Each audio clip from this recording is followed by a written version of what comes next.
Peux-tu faire les 10 moments historiques de la Ligue des Champions laqués pour qu'il voit Zébardier. J'espère que vous allez bien la team. Aujourd'hui une nouvelle vidéo un petit peu particulière puisqu'on reprend cette série sur fond d'image. À chaque fois je dis on reprend et au final au bout d'une semaine on ne voit plus cette série sur la chaîne. En vrai voilà l'équipe, je vais pas vous mentir. Il y a quelques mois cette série était très attendue, là un petit peu moins donc forcément j'ai baissé le rythme. Mais si je vois que ça vous plaît de nouveau, et pour cela il va falloir que vous restiez jusqu'à la fin de cette vidéo puisque maintenant c'est l'algorithme, le watch time plutôt qui fait que la vidéo va vraiment être bien référencée. Alors je compte sur vous rester jusqu'à la fin de cette vidéo. Aujourd'hui la team, comme tu l'as vu au commentaire de cet abonné qui a été liké par un peu plus de 200 personnes sur la vidéo, Real Ajax ou PSG Manchester, je sais pas. D'ailleurs, merci pour le soutien sur ces deux vidéos. On va voir les moments historiques de la Ligue des Champions ces dernières années. En gros, j'ai sélectionné 10 matchs qui m'ont marqué. Bon, et comme je suis chauvin, c'est en particulier des exploits de clubs français, mais pas que. Alors, c'est parti pour les 10 moments historiques de la Ligue des Champions.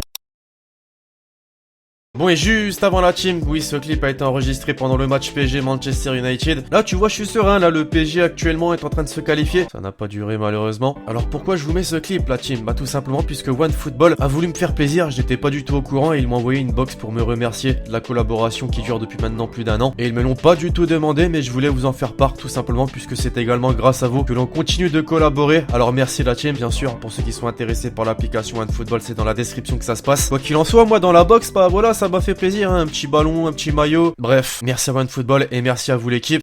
Et on va commencer par ordre chronologique la team. Si je te dis 2004 pour nos clubs français en Ligue des Champions, c'est forcément une année qui te revient en tête évidemment. Cette année où l'AS Monaco s'est retrouvé en finale de la Ligue des Champions, malheureusement perdu contre le FC Porto. Mais lors de cette année, moi il y a un match qui me vient en tête, c'est forcément celui contre le Real Madrid en quart de finale. Déjà le match aller s'était très mal passé à Santiago Bernabéu puisque les Galactiques de Zizou, de Ronaldo, de Figo l'emportent 4-2.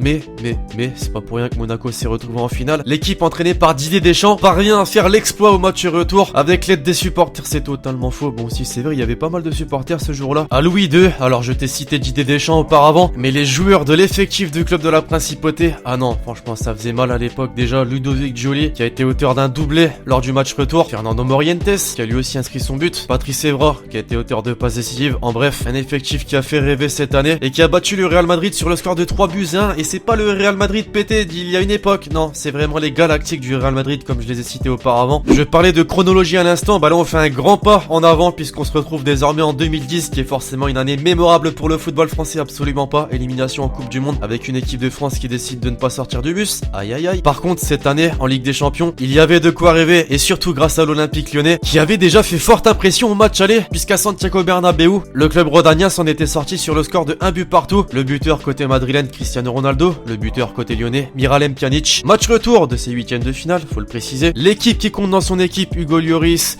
Chris, Boumsong, Toulalan, Pjanic, Lopez, Govou et j'en passe s'impose sur le score de 1-0 contre l'équipe de Cristiano Ronaldo, Higuaín, Kaka, Xabi Alonso, Marcelo et Benzema aussi d'ailleurs qui a donc perdu contre son ancien club. Un match dont tu as forcément souvenir puisque c'est cette fameuse époque où les matchs de Ligue des Champions étaient diffusés sur TF1 et puis marquant également puisque c'est l'année où l'Olympique Lyonnais a fait son plus grand chemin en Ligue des Champions jusqu'en demi-finale contre le Bayern Munich pour être plus précis. Coup de tonnerre à San Siro. Oui bon là je reprends le titre de tous les médias à cette période. On est en 2013, là c'est Milan reçoit le Barça pour les huitièmes de finale aller de la Ligue des Champions. Il s'impose sur le score de 2-0. Mais ce coup de tonnerre n'a pas duré. Match retour au Camp Nou. Le Barça de Lionel Messi s'impose sur le score de 4-0. Un match qui peut servir de consolation pour les Parisiens. Non, oui, non, bon non, j'avoue, je vais arrêter. Le doublé de Lionel Messi, le troisième but de David Villa et le quatrième de Jordi Alba ont atomisé l'équipe italienne, faisant de ce match une référence, on peut dire, de la Ligue des Champions. Porto, Bayern Munich, quart de finale aller de la Ligue des Champions 2015. Un match là aussi que tu as en tête,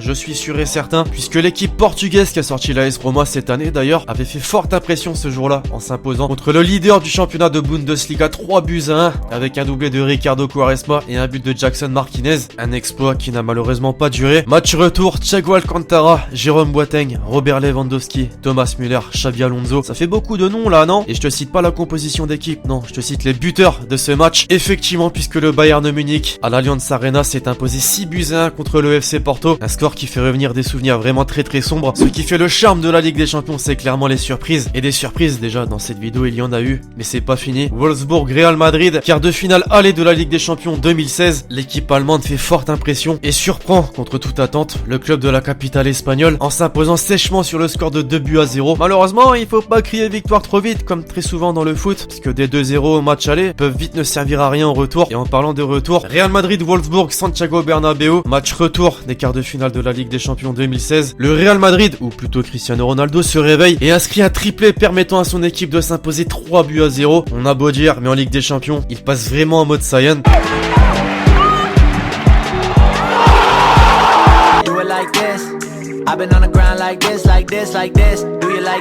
Alors oui la team, je vais encore vous embêter avec ça. Sur le YouTube actuel, c'est pas forcément les pouces bleus qui fait que ta vidéo va être référencée, mais ça aide forcément un petit peu, donc je compte sur vous la team. On va essayer d'atteindre la barre des 4000 likes sur la série sur fond d'image, ça ferait plaisir. Merci à vous la team.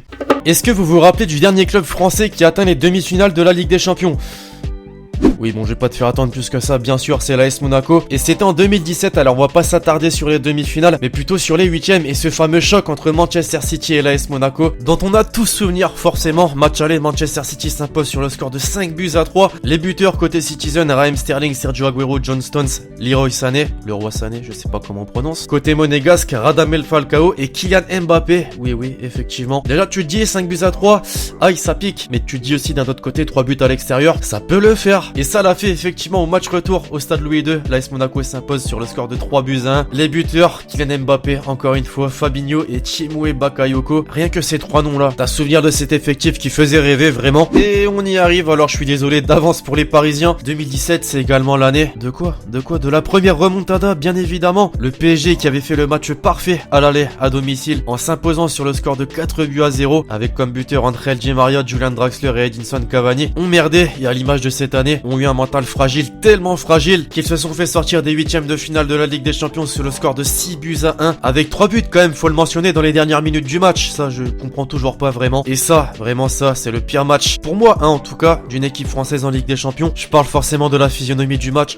Je sais que certaines équipes ont fait pire et ne sont même pas sorties des phases de poule. Mais non, vraiment, je crois, ce match va vous hanter toute votre vie, les Parisiens. Vous me confirmerez dans les commentaires. Mais on va pas s'y attarder à ce match. AS Roma, FC Barcelone, quart de finale aller de la Ligue des Champions 2018, donc l'année dernière en fait. Le Barça, comme à son habitude dans les grands rendez-vous, fait forte impression et s'impose sur le score de 4-1. Bon, on peut le dire, bien aidé par les joueurs du club italien qui ont inscrit 2 buts contre leur camp, Daniele De Rossi et Kostas Manolas. Bien sûr, je ne vous parle pas de cette rencontre sans qu'il ne se passe quelque chose au retour. Ah oui, forcément, t'en as souvenir. En Italie, c'est une autre histoire et le Barça est désormais victime d'une remontada puisque l'AS Roma s'impose sur le score de 3-0 avec comme buteur Edin Dzeko, Daniele De Rossi et Kostas Manolas. Ouais, les deux derniers cités sont bien ceux qui ont marqué contre leur camp à l'aller. Une belle revanche, mais surtout un beau rattrapage. Non, puisque je pouvais comprendre certaines envies de meurtre de supporters italiens. Et là, on arrive aux deux dernières rencontres de la vidéo. Les fameuses 2019, Ajax-Real Madrid, 8ème de finale aller de la Ligue des Champions. Le triple tenant du titre est déjà pas très au point. On le voit en championnat comme en Ligue des Champions. La faute, peut-être les départs de Cristiano Ronaldo et de Zinedine Zidane. Je sais pas, à vous de me dire. Malgré tout, Karim Benzema et ses coéquipiers font le taf à l'extérieur en s'imposant 2-1. Tu te dis, c'est bon, la confiance est présente. Il peut rien arriver au triple champion d'Europe. Peut tellement rien arriver d'ailleurs que Sergio Ramos se prend volontairement un carton jaune pour être suspendu au match retour et donc jouer les quarts de finale. Déjà rien que là ça a été une connerie puisque l'UEFA l'a sanctionné pour le match retour déjà, mais également pour le match aller des quarts de finale. Cette sanction n'a pas forcément été utile. Match retour cette semaine, forcément, on en a souvenir. L'Ajax fait forte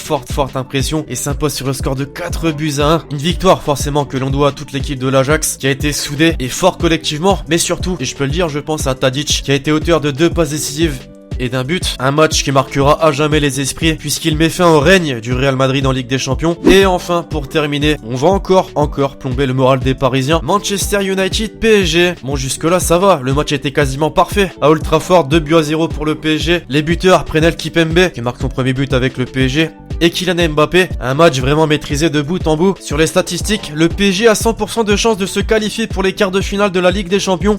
Oui, forcément, Paul Pogba s'est pris un rouge à l'aller et forcément est suspendu au retour. Et les absents, Jesse Lingard, Ander Herrera, Nemanja Matic et j'en passe confirment cette statistique. Malgré tout, on connaît la suite. Le PSG commence déjà très mal son match avec une énorme erreur de Thilo Kehrer qui offre un but à Romelu Lukaku. Bonne réponse derrière du PSG avec un but de Juan Bernat bien offert par Kylian Mbappé. Et nouvelle connerie effectivement de Gianluigi Buffon cette fois-ci. Qui c'est qui en profite? Romelu Lukaku, tu l'as dans le mille. 94e minute. Celui qui a été auteur du premier but lors du match aller essaie de contrer tant bien que mal une frappe en se mettant de dos. Ça touche le bras décollé. Et la VAR, réclamée par énormément de clubs européens comme le PSG ces derniers mois pour contrer certaines erreurs qui ont été commises ces dernières années, est utilisée. Mais cette fois-ci, c'est le club français qui en est victime. Penalty pour Marcus Rashford qui est transformé 3-1. Élimination. Pire scénario possible pour les Parisiens. Et non, sincèrement, je compatis avec vous et j'espérais autant que assurez-vous une qualification du club français pour la suite de la compétition. Bref, voilà la team, c'est tout pour cette vidéo sur les moments historiques, sur ces matchs marquants de la Ligue des Champions. Pour moi, hein, bien sûr, mets-moi dans les commentaires des matchs qui t'ont marqué et que je n'ai pas mis dans la vidéo. Je compte sur vous l'équipe pour lâcher le gros pouce bleu si vous avez kiffé la vidéo. D'ici là, je vous donne rendez-vous très